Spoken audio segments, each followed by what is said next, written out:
काँग्रेसचे माजी शहराध्यक्ष अरविंद शिंदे सध्या आपल्यासोबत आहेत. आपण त्यांच्यासोबत चर्चा करू. सर, तुम्ही ठेक राष्ट्रीय तुमचे जे नेते आहेत त्यांना पत्र लिहून तुमची मनातली जी नाराजगी आहे ती व्यक्त केली. काय नक्की या नाराजीच्या पाठीमागची भूमिका होती तुमची? नुकतेच घडलेल्या विधान परिषदेच्या निवडणुकीमध्ये निवडून आलेल्या नगरसेवकांबरोबर कोणत्याही पद्धतीची चर्चा न करता राष्ट्रवादीच्या तुतारींना पवार साहेबांच्या गटाला डायरेक्ट पाठिंबा दिला गेला. आम्ही तो स्वीकारला. पण त्यानंतर 4च दिवसामध्ये राष्ट्रवादीच्या उमेदवारांनी माघार घेतली, कुणालाही न सांगता. आणि त्याबद्दल कुणीही प्रश्न विचारत नाही. शहरपासून तर राज्याच्या पातळीवर कुणीही प्रश्न विचारत नाही. आणि ह्याच तुतारींच्यामुळं आमचे 26 सीटा पडल्या गेल्या होत्या. आणि आम्ही त्याही वेळेला सांगितलं होतं की आघाडी करायची का, तर त्यावेळेला स्पष्ट नाही म्हणले. मग आज असं काय घडलं की तुम्ही त्यांना पाठिंबा दिला, आणि असं काय घडलं की त्यांनी तुम्हाला न विचारता माघार घेतली.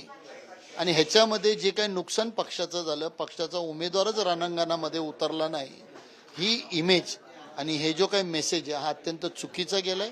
या संदर्भामध्ये आम्ही आमचे राष्ट्रीय अध्यक्ष खरगे साहेब, केसी वेणुगोपाल साहेब आणि आमचे नेते राहुल गांधी यांच्याकडे रीतसर तक्रार केली आहे आणि त्यांच्याकडनं चौकशी करावी अशी मागणी केली. राष्ट्रीय नेत्यांकडे तुम्ही पत्र लिहून नाराजी व्यक्त केली आहे. मात्र काँग्रेसमध्ये सध्या राज्यामध्ये गटबाजी सुरू होती. हर्षवर्धन सपकाळकडून जाणीवपूर्वक खरं तर तुम्ही शहराध्यक्ष पदावरती होतात, तुम्हाला त्या शहराध्यक्ष पदावरून हटवण्यात आलं. प्रशांत जगताप जे की राष्ट्रवादीमधून आले त्यांना शहराध्यक्ष पदावरतीही केलं. मात्र ज्यावेळेस निवडणुकीची धामधूम सुरू होती त्यावेळेस प्रशांत जगताप पुण्यामध्ये नव्हते.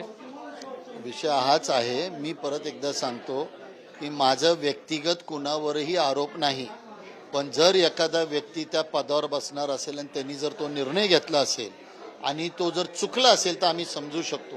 पण हेतू परस्पर जर झाला असेल तर पक्षाच्या अहिताचा असेल तर त्या संदर्भामध्ये बोलण्याची ताकद ठेवली पाहिजे काँग्रेसच्या कार्यकर्त्यांनी. त्या संदर्भात आम्ही बोलतोय. मी परत आपल्याला एकदा सांगतो, 4 नगरसेवक आमच्याकडे शिल्लक राहिले होते. काँग्रेसच्या कार्यकर्त्यांनी पराकाष्ठा करून आम्ही 15 नगरसेवक झालो. त्याच वेळेला पिंपरी चिंचवडमध्ये एकही काँग्रेसचा नगरसेवक निवडून आला नाही. जिल्हा परिषदेमध्ये एकही निवडून आला नाही. पुण्यामध्ये आम्ही 15 नगरसेवक आलो आणि त्या 15 नगरसेवकांना तुम्ही लढून पण देत नाही. मग हा प्रश्न का? म्हणून आमचे, आणि जर तुम्ही असे आदेश आले तर तुम्ही काहीतरी खुलासा करायला पाहिजे होता. निदान तुम्ही राष्ट्रवादीला प्रश्न तरी विचारला पाहिजे होतं की तुम्ही आम्हाला न सांगता माघार का घेतली. पण तुम्ही काही विचारत नाही. मग तुमच्या पसंतीने माघार झाली का हा प्रश्नचिन्ह उपस्थित राहतो.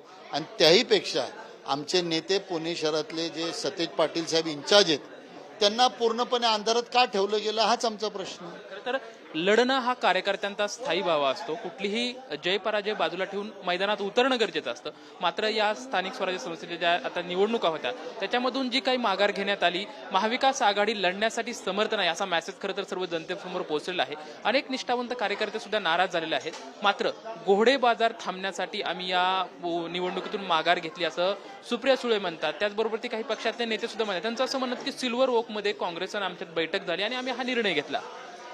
जर मला पूर्ण आदर सुप्रियाताईंबद्दल आहे, ते माझ्यापेक्षा वरिष्ठ आहेत, मोठ्या बहिणीसारख्या आहेत, म्हणजे मोठा अनुभव आहे, दूरदृष्टीचे आहेत. मग सुप्रियाताईंना आमचा प्रश्न तेवढाच आहे, फॉर्म भरायच्या वेळेला आपल्याला कल्पना नव्हती का की घोडे बाजार होणार? आणि मग तुम्ही आमच्या नगरसेवकांवर प्रत्यक्षपणे डायरेक्टली कसा आरोप करता की आम्ही विकले गेलो असतो म्हणून? तुम्हाला योग्य वाटतं का हे सांगणं की घोडे बाजार झाला असता म्हणून?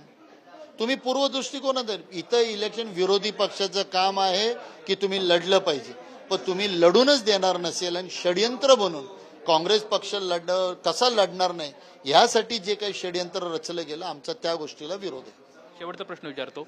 महाविकास आघाडी म्हणून खरं तर राष्ट्रवादी, शरद पवार गट आणि काँग्रेस सोबत एकत्रित राहणं हे योग्य ठरेल असं तुम्हाला व्यक्तिगत वाटतंय का, की काँग्रेसने स्वतंत्रपणे आपला नारा देत पुढे जायला पाहिजे?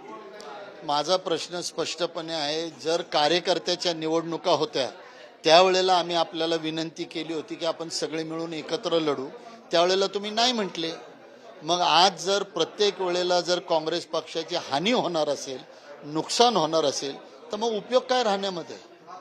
मग त्यापेक्षा आहे तसे आम्ही आमच्या एकट्याच्या जीवावर 15 नगरसेवक निवडून आणले ना. मग जर आम्ही 15 नगरसेवक आमच्या जीवावर, अजून काही काळ लागू देत काही काळ, पण निदान काँग्रेस पक्ष आपल्या ध्येय धोरणावर ठाम राहून आपली लोकप्रतिनिधी निवडून आणतील. महाविकास आघाडीमधील राहून जर काँग्रेसचं नुकसान होणार असेल तर काँग्रेसने एकला नारा देत पुढे जाणं हेच काँग्रेसचं खरं भवितव्य असू शकतं, अशी प्रतिक्रिया अरविंद शिंदे यांच्याकडून व्यक्त होताना आपल्याला पाहायला मिळत आहे. कॅमेरामॅन विकी चव्हाण सोबत लक्ष्मण जाधव, ट्यून मराठी, पुणे.